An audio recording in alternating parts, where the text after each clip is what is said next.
આપણી પાસે જે દસ્તાવેજો છે તે હું જોતો હતો અને તેમાં એક શબ્દ વારંવાર સામે આવ્યો જેણે મારું ધ્યાન ખેંચ્યું. પ્રથમ ફળો. હવે આ કોઈ સામાન્ય ખેતીવાડીનો શબ્દ લાગે છે, પણ અહીં તેનો અર્થ ખૂબ જ એમ કે ઊંડો અને બ્રહ્માંડીય લાગે છે. એવું લાગે છે કે આ શબ્દ એક મોટા બ્રહ્માંડીય નાટકની ચાવી છે. તો ચાલો આ જ મુદ્દાથી શરૂઆત કરીએ. સમજીએ કે આખરે આ પ્રથમ ફળો છે કોણ અને આ નાટકમાં તેમની ભૂમિકા શું છે. તમે બિલકુલ સાચી વાત પકડી છે. આ પ્રથમ ફળોની વિભાવના મતલબ કે આ સમગ્ર ધર્મશાસ્ત્રીય માળખાના કેન્દ્રમાં છે. સરળ શબ્દોમાં કહું તો આ સ્ત્રોતો પ્રથમ ફળોને એવા લોકો તરીકે વર્ણવે છે જેઓ શહીદ સાક્ષીઓ છે.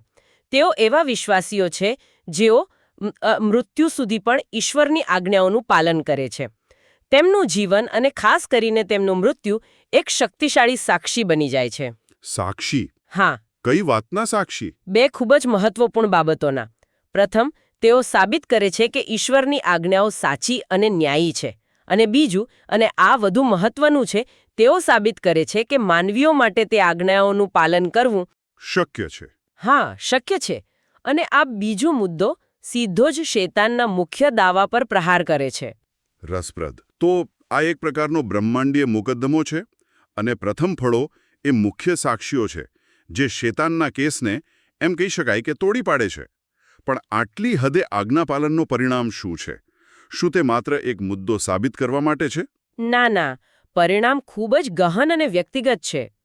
મુદ્દો સાબિત કરવો એ તો એક ભાગ છે, પણ જેઓ આજ્ઞાઓનું પાલન કરે છે તેઓ મૃત્યુ પર વિજય મેળવે છે. આ દસ્તાવેજો અનુસાર આજ્ઞાપાલન મૃત્યુ પર વિજય તરફ દોરી જાય છે. અને મૃત્યુ પરનો વિજય પુનરુત્થાન અને સંપૂર્ણ પરિવર્તન તરફ દોરી જાય છે. તે એક સાંકળ પ્રતિક્રિયા જેવું છે, ખરું ને? બરાબર. આજ્ઞાપાલન એ વિજયની ચાવી છે અને વિજય એ નવા રૂપાંતરિત જીવનનો દરવાજો ખોલે છે. અને આ વાર્તામાં ઈસુ ક્યાં બંધ બેસે છે? કારણ કે ખ્રિસ્તી ધર્મશાસ્ત્રમાં તેઓ હંમેશા કેન્દ્રમાં હોય છે. ચોક્કસ. અહીં ઈસુને ઊંઘી ગયેલા લોકોમાં પ્રથમ ફળ તરીકે ઓળખવામાં આવે છે. તેનો અર્થ એ છે કે તેઓ આ માર્ગ પર ચાલનારા પ્રથમ વ્યક્તિ હતા. તેઓ મૂળ શહીદ સાક્ષી હતા જેમણે સંપૂર્ણપણે સાબિત કરી દીધું કે માનવ શરીરમાં રહીને પણ મૃત્યુ પર વિજય મેળવી શકાય છે. તેમણે એક રસ્તો બનાવ્યો. તેમના પછી જે વિશ્વાસીઓ પવિત્ર આત્મા મેળવે છે તેઓ પવિત્ર આત્માના પ્રથમ ફળો બને છે. તેઓ ઈસુના પગલે ચાલીને એ જ સત્યને પોતાના જીવન દ્વારા સાબિત કરે છે. તમે શૈતાનના દાવાનો ઉલ્લેખ કર્યો.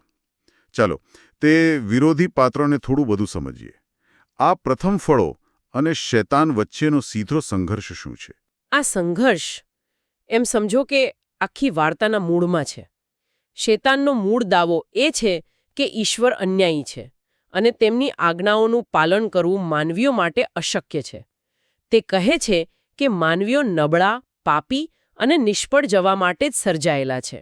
ઓકે. જ્યારે પ્રથમ ફળો મૃત્યુનો સામનો કરીને પણ આજ્ઞાઓનું પાલન કરે છે ત્યારે તેઓ શાબ્દિક રીતે શૈતાનના આ જુઠ્ઠાણાનો પર્દાફાશ કરે છે. તેઓ જીવંત અને મૃત્યુ પામતા પુરાવા બની જાય છે કે શૈતાન શરૂઆતથી જ ખોટો હતો. અને જ્યારે કોઈનું જુઠ્ઠાણું આટલી નાટકીય રીતે ખુલ્લું પડી જાય ત્યારે તેનું પરિણામ શું આવે? શૈતાનનું શું થાય છે?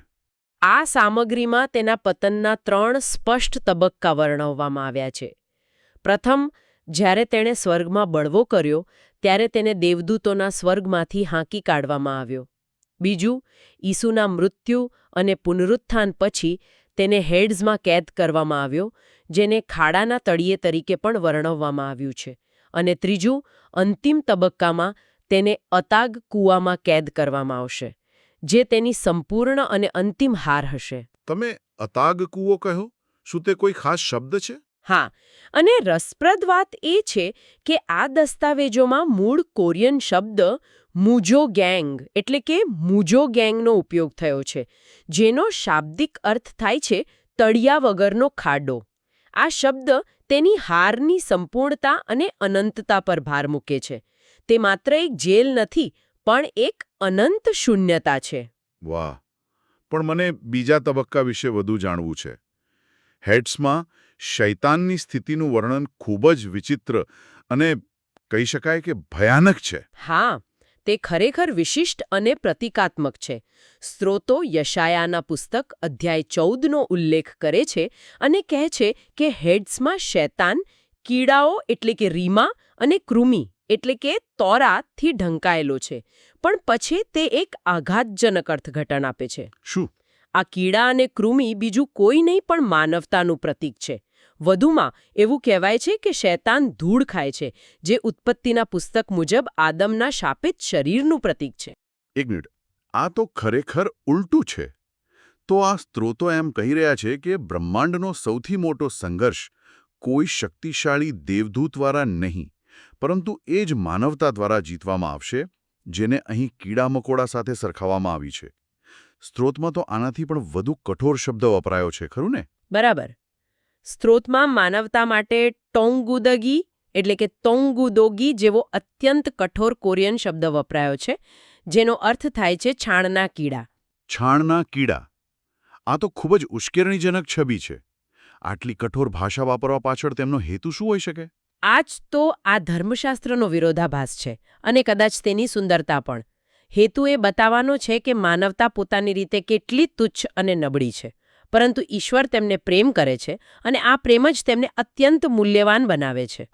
અને ઈશ્વર આ જ નબળી, તુચ્છ ગણાતી માનવતાનો ઉપયોગ બ્રહ્માંડના સૌથી શક્તિશાળી બળવાખોર શૈતાનને હરાવવા માટે કરે છે. આ તો જાણે શતરંજની રમતમાં રાજાને એક પ્યાદાથી માત આપવા જેવું થયું. બિલકુલ. આનાથી એક શક્તિશાળી સંદેશ મળે છે. શૈતાન સર્વશક્તિમાન ઈશ્વરનો વિરોધ તો કરે છે, પરંતુ અંતે તે એક છાણના કીડાને પણ હરાવી શકતો નથી. આ તેની અંતિમ અપમાન છે. આ વિચાર તો ખૂબ જ ક્રાંતિકારી છે, પણ આનાથી દેવદૂતો વિશે એક પ્રશ્ન ઊભો થાય છે. જો માનવતા આટલી મહત્વની ભૂમિકા ભજવે છે, તો પછી સારા, વફાદાર દેવદૂતોનું શું? સ્ત્રોતો સૂચવે છે કે તેમની સ્વતંત્ર ઈચ્છા પણ સંપૂર્ણ નથી, તો પછી તેમને કેમ કોઈ સજા નથી મળતી?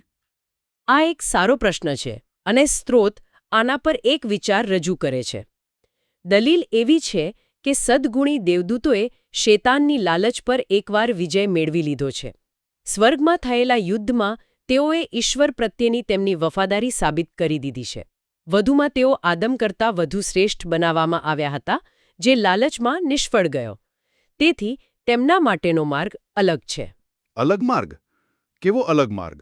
આદમ એટલે કે માનવતા, કારણ કે તે નિષ્ફળ ગયો, તેને સહન કરવું પડે છે. દુઃખ, સંઘર્ષ અને મૃત્યુ એ માનવ અનુભવનો એક ભાગ છે. દેવદૂતો સહન કરતા નથી. દસ્તાવેજો સૂચવે છે કે દેવદૂતોની સ્વતંત્ર ઈચ્છા ક્રોસ અને પુનરુત્થાનના સાક્ષી બનવાથી જ સંપૂર્ણ બને છે. તેઓ તેને બહારથી જુએ છે અને ઈશ્વરની શાણપણને સમજે છે.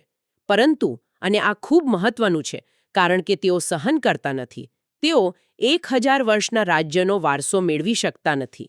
તો શું આ દસ્તાવેજો એમ કહે છે કે વારસો શક્તિ કે શુદ્ધતા પર નહીં, પરંતુ સહનશીલતા પર આધાર રાખે છે? આ તો મોટાભાગની ધાર્મિક માન્યતાઓથી વિપરીત લાગે છે. શું સ્ત્રોતો આ દાવાને સમર્થન આપવા માટે વધુ પુરાવા આપે છે? બિલકુલ. આ જ તો મુખ્ય દલીલ છે. વારસો એવા લોકો માટે છે જેઓ સહન કરે છે અને વિજય મેળવે છે. સહનશીલતા એ માત્ર એક દુર્ભાગ્યપૂર્ણ અનુભવ નથી, પરંતુ તે વારસા માટેની લાયકાત બની જાય છે. તે માનવતાને દેવદૂતો કરતાં પણ ઊંચો દરજ્જો આપે છે. ઠીક છે, તમે ઉલ્લેખ કર્યો કે આ બધું આજ્ઞાપાલન પર નિર્ભર છે. પરંતુ સ્ત્રોતો એ પણ સ્વીકારે છે કે માનવીઓ છાણના કીડા જેવા નબળા છે. તો પછી આ અશક્ય લાગતું આજ્ઞાપાલન શક્ય કેવી રીતે બને છે? અહીં જ પવિત્ર આત્માની ભૂમિકા આવતી હશે, ખરું ને? એકદમ સાચું. આ જ આખી યોજનાની ચાવી છે. સ્ત્રોતો સ્પષ્ટ કરે છે કે ઈસુના પુનરુત્થાન પછી જ પવિત્ર આત્મા માનવતા પર વ્યાપક રીતે આવે છે. ઈસુએ પોતાના બલિદાન દ્વારા માર્ગ ખોલ્યો. પવિત્ર આત્મા એ દૈવી શક્તિ છે જે માનવ નબળાઈને દૂર કરે છે. તેના દ્વારા જ માનવીઓ ખરેખર ઈશ્વરની આજ્ઞાઓનું ડરથી નહીં પણ પ્રેમથી અને હૃદયથી પાલન કરી શકે છે અને અંતે મૃત્યુ પર વિજય મેળવી શકે છે. આ સામગ્રીમાં પહેલો વરસાદ અને પાછલો વરસાદ જેવા કૃષિ રૂપકોનો ઉલ્લેખ છે. મને લાગે છે કે તે પવિત્ર આત્માના કાર્ય સાથે સંબંધિત છે. હા, તે પવિત્ર આત્માના કાર્યના 2 અલગ-અલગ તબક્કાઓ દર્શાવે છે. પહેલો વરસાદ, જે માટે કોરિયન શબ્દ ઇરિનબી એટલે કે ઇરનબી વપરાયો છે, તે પેન્ટેકોસ્ટના દિવસથી શરૂ થયો. જેમ ખેતીમાં પહેલો વરસાદ સૂકી જમીનને નરમ પાડીને બીજ સ્વીકારવા માટે તૈયાર કરે છે, તેમ આ આત્મા વિશ્વાસીઓના હૃદયને ઈશ્વરના શબ્દ એટલે કે બીજ સ્વીકારવા માટે તૈયાર કરે છે. જેઓ આ મેળવે છે તેઓ પવિત્ર આત્માના પ્રથમ ફળો બને છે. તો જો હું બરાબર સમજ્યો હોઉં તો પહેલો વરસાદ એ પાયો નાખવા જેવો છે. તો પછી પાછલો વરસાદ શું છે? પાછલો વરસાદ જે માટે શબ્દ છે નુઝુનબી એટલે કે નુઝુનબી. તે પેન્ટેકોસ્ટ યુગના અંતમાં આવશે. ખેતીમાં પાછલો વરસાદ પાકને સંપૂર્ણ રીતે પાકવામાં અને લણણી માટે તૈયાર કરવામાં મદદ કરે છે. એ જ રીતે આ આત્માનો અંતિમ પ્રવાહ વિશ્વાસીઓના ફળને સંપૂર્ણ રીતે પાકવામાં મદદ કરશે. સ્ત્રોત મુજબ આ વરસાદ 1,44,000 સંતો પર વરસશે, જેઓ માનવજાતમાંથી મેળવેલા પ્રથમ ફળો બનશે. તેઓ અંતિમ અને સંપૂર્ણ પાક છે. 1,44,000 આ ખૂબ જ ચોક્કસ આંકડો છે. શું આ સ્ત્રોતો સમજાવે છે કે આ આંકડાનો અર્થ શું છે? અને તમે ઉલ્લેખ કર્યો કે તેમના તૈયાર થવા પર કંઈક મોટું થાય છે. હા, આ 1,44,000નો આંકડો ખૂબ જ પ્રતિકાત્મક છે અને તે ઇઝરાયલના 12 કુળો પર આધારિત છે, જે ઈશ્વરના લોકોની સંપૂર્ણતા દર્શાવે છે. જ્યારે આ અંતિમ પાક તૈયાર થઈ જાય છે, ત્યારે આ ધર્મશાસ્ત્ર મુજબ એક નિર્ણાયક ક્ષણ આવે છે. ત્યારે ઘેટાનું બચ્ચું એટલે કે ઈસુ 7મી મહોર તોડે છે. એક મિનિટ. 7મી મહોર તોડવી. જે શ્રોતાઓ આ વિષયથી પરિચિત નથી તેમના માટે આનો અર્થ શું છે? શું આ કોઈ પ્રતિકાત્મક ઘટના છે? બિલકુલ. આ પ્રકટીકરણના પુસ્તકમાંથી લેવામાં આવેલી છબી છે. 7 મહોરો ઈશ્વરની અંતિમ સમયની યોજનાને દર્શાવે છે. 7મી મહોર તોડવી એ અંતિમ તબક્કાની શરૂઆતનો સંકેત છે. ત્યાં પછી રણશિંગડા વાગવા લાગે છે, જે મહાન વિપત્તિની શરૂઆત દર્શાવે છે. ઓકે. અને આ બધી ઘટનાઓ અંતે ઈસુના બીજા આગમન તરફ દોરી જાય છે. ટૂંકમાં 1,44,000નું પૂર્ણ થવું એ અંતિમ ઘટનાઓની શરૂઆત માટેનું ટ્રિગર છે. આ બધું આજ્ઞાપાલન અને કાયદા સાથે જોડાયેલું છે. હવે ઘણા લોકો કાયદાને, ખાસ કરીને જૂના કરારના કાયદાને, એક બોજ તરીકે જુએ છે. નિયમોનો એક સમૂહ જેનું પાલન કરવું અશક્ય છે. આ સ્ત્રોતો તેને કેવી રીતે રજૂ કરે છે? એ એક ખૂબ જ સામાન્ય ગેરસમજ છે. આ દસ્તાવેજો કાયદાને એક અલગ દૃષ્ટિકોણથી રજૂ કરે છે. તેઓ કહે છે કે કાયદો એક અરીસા જેવો છે. તેનું કામ આપણને એ બતાવવાનું છે કે આપણે પાપી છીએ અને આપણી ખામીઓ ક્યાં છે. તો કાયદો એક મેડિકલ સ્કેન જેવો છે. તે તમને બીમાર નથી કરતો, પરંતુ ફક્ત એ બતાવે છે કે સમસ્યા ક્યાં છે, જેથી તમે ઈલાજ શોધી શકો. તે એકદમ સરસ ઉપમા છે. કાયદો સમસ્યા બતાવે છે અને આ જાણકારી લોકોને તેમની પોતાની અક્ષમતાનો અહેસાસ કરાવે છે અને તેમને ઈલાજ એટલે કે ઈસુ તરફ દોરી જાય છે. પછી જ્યારે કોઈ ઈસુ પાસે આવે છે, ત્યારે એક ચમત્કાર થાય છે. પવિત્ર આત્મા તે જ કાયદાને પથ્થરની શિલાઓ પર નહીં, પણ તેમના હૃદય પર લખે છે. તે બાહ્ય નિયમમાંથી આંતરિક સ્વભાવ બની જાય છે. તો આનો અર્થ એ થયો કે વ્યક્તિ હવે કાયદાનું પાલન એટલા માટે કરે છે કારણ કે તે તેનો સ્વભાવ બની ગયો છે અને તેથી તે કાયદાના દોષમાંથી મુક્ત થઈ જાય છે. બરાબર. જ્યારે તમે કાયદાનું પાલન કરો છો, ત્યારે તમે તેના દ્વારા દોષિત ઠરતા નથી. તમે કાયદાથી મુક્ત થાઓ છો, તેના ગુલામ નથી રહેતા. અને આ જ રીતે શૈતાનના જુઠ્ઠાણાનો અંતિમ પરાજય થાય છે.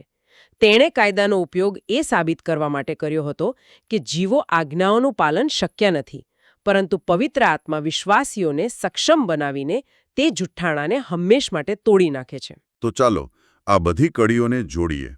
શહીદ સાક્ષીઓ, પવિત્ર આત્મા, કાયદો અને શૈતાન, આ બધું તેની અંતિમ હારમાં કેવી રીતે પરિણમે છે? તે એક સાંકળમાં જોડાય છે. શહીદ સાક્ષીઓ, જેઓ પ્રથમ ફળો છે, તેઓ ઈસુના લોહી અને તેમના શબ્દની સાક્ષી દ્વારા વિજય મેળવે છે.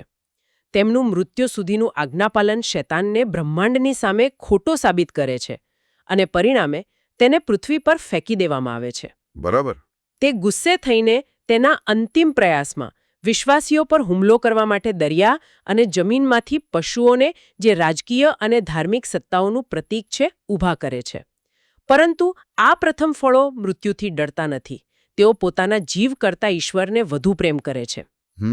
આ અંતિમ સર્વોચ્ચ આજ્ઞાપાલન દ્વારા ઈશ્વરની આજ્ઞાઓનું સત્ય સંપૂર્ણપણે અને નિર્વિવાદપણે સાબિત થાય છે. શૈતાન પાસે હવે કોઈ દલીલ બચતી નથી અને તેને છેવટે એ અતાક કૂવામાં બંધ કરી દેવામાં આવે છે. આજના વિશ્લેષણ પછી એક વિચાર મારા મનમાં ઘૂમી રહ્યો છે. તે બધી સામાન્ય ધારણાઓને ઉલટી કરી નાખે છે. હા, કારણ કે આ સ્ત્રોતો એક એવી રચના રજૂ કરે છે જ્યાં માનવતા, જેને છાણના કીડા જેવા તુચ્છ શબ્દથી વર્ણવવામાં આવી છે, તે જ અંતે દેવદૂતોનો ન્યાય કરવા અને બ્રહ્માંડના મુખ્ય વિરોધી શૈતાનને હરાવવા માટે નિર્ધારિત છે. આ નબળાઈ અને શક્તિના સ્વભાવ વિશે એક ગહન પ્રશ્ન ઊભો કરે છે. શું એવું બની શકે કે સહનશીલતા અને મર્યાદાઓ જન્મજાત શક્તિ અને શ્રેષ્ઠતાને બદલે બ્રહ્માંડમાં સત્તા અને વારસા માટેની અંતિમ લાયકાત હોય? આ એક એવો વિચાર છે જે આપણને આપણા પોતાના સંઘર્ષો અને નબળાઈઓને એક નવા દૃષ્ટિકોણથી જોવા માટે મજબૂર કરે છે.